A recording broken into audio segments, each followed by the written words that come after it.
Bienvenue, chers clients. Au service du jour, nous allons aborder le sujet faussement controversé des trans dans le sport.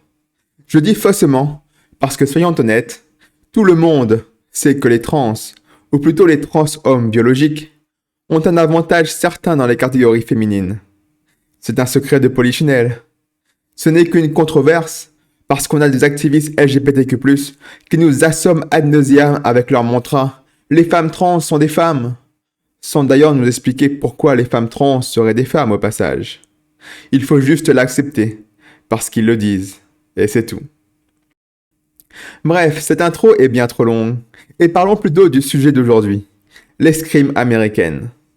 Selon le magazine féminin Redux, l'escrime fait partie de ces nombreux sports qui, actuellement, subit un afflux massif de trans dans le milieu compétitif, à un tel point que les femmes sont de plus en plus poussées dehors. Tout commença en novembre 2022, lorsque Fencing USA, l'organisation officielle d'escrime aux États-Unis, a adopté une politique pro-transgenre. Globalement, ils ont annoncé qu'ils allaient se baser désormais sur l'identité de genre plutôt que sur le sexe biologique. Ils ont stipulé USA Fencing ne fera aucune discrimination sur la base de l'identité de genre, quel que soit le sexe assigné à la naissance, ou toute autre forme d'expression de genre pour la participation à une division. En tant que tel, les athlètes seront autorisés à participer aux événements sanctionnés par USA Fencing d'une manière cohérente avec leur identité et expression de genre, quel que soit le genre associé au sexe qui leur a été assigné à la naissance.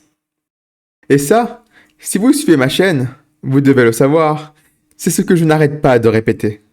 Le but final des activistes trans, c'est que l'identité de genre remplace complètement le sexe biologique. Point. D'ailleurs, remarquez à quel point ils dénigrent le sexe biologique, en disant que c'est juste un sexe assigné à la naissance.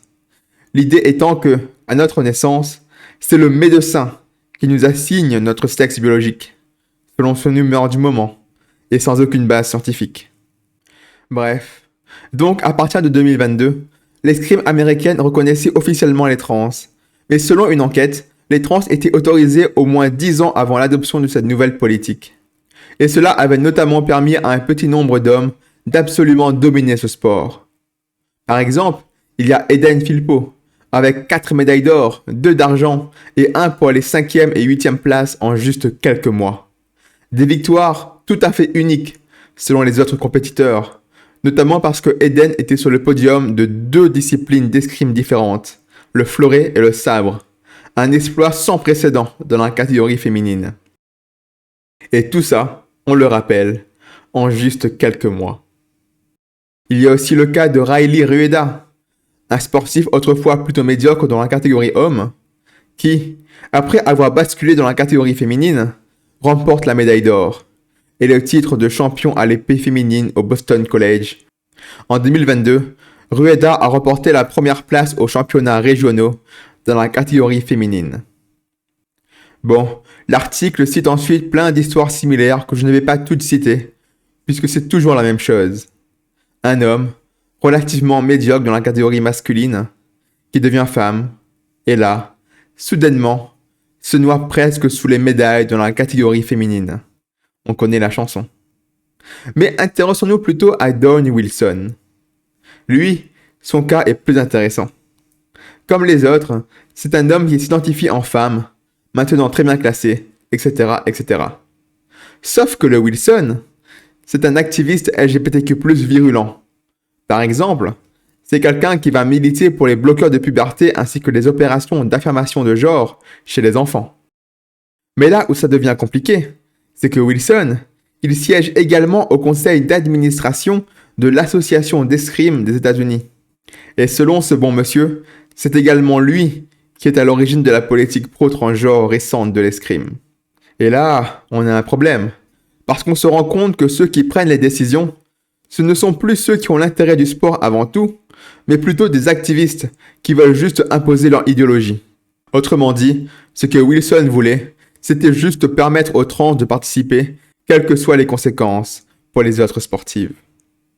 Et notre ami Wilson n'est pas le seul activiste du conseil d'administration d'ailleurs.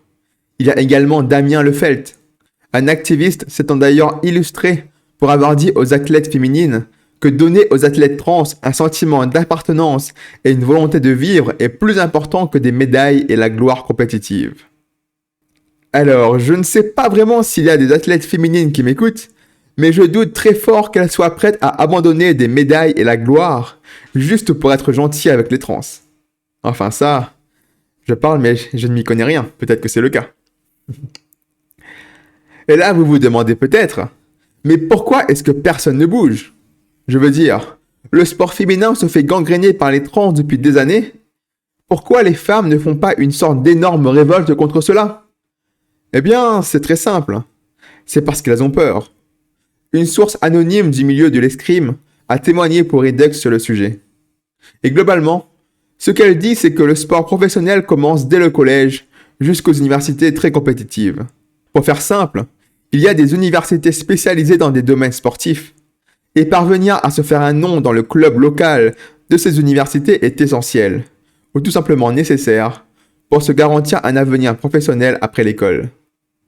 Sauf que, comme vous le savez, les universités, eh bien, elles ont tendance à être très woke, surtout aux USA. Et donc, prendre position contre les femmes trans dans le sport, c'est extrêmement risqué pour votre scolarité. Et donc, risqué pour votre carrière. Vous allez immanquablement être traité de nazi, transphobe, haineux, et ainsi de suite. Vous connaissez la musique. Du coup, eh bien, même si elles ne sont pas d'accord, les femmes se taisent pour ne pas avoir de problème. Et là, c'est assez ironique, puisqu'on est dans le cas du serpent qui se mord la queue. Pour ne pas avoir de problème, elles ne disent rien. Mais comme elles ne disent rien, le problème originel s'aggrave. Comme quoi, l'inaction, ce n'est vraiment pas une bonne solution. Et au final, c'est ça le message que j'ai envie de faire passer dans cette vidéo. Oui, parler contre les dérives transgenres, c'est risqué. Vous allez vous faire traiter d'absolument tous les vilains noms d'oiseaux qui existent par les bien-pensants. Ils vont tenter de briser votre crédibilité sociale et professionnelle, vous assiéger sous les menaces de mort, etc., etc. Mais nous n'avons pas réellement le choix.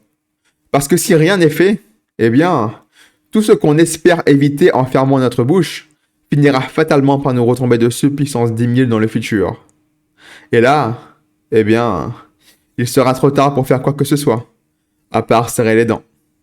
Du coup, n'ayez pas peur de dénoncer ce qui vous semble inacceptable. C'est votre droit, le plus strict. Et voilà, c'est tout ce que j'avais à dire sur le sujet. J'espère qu'il vous a plu et surtout, prenez soin de vous.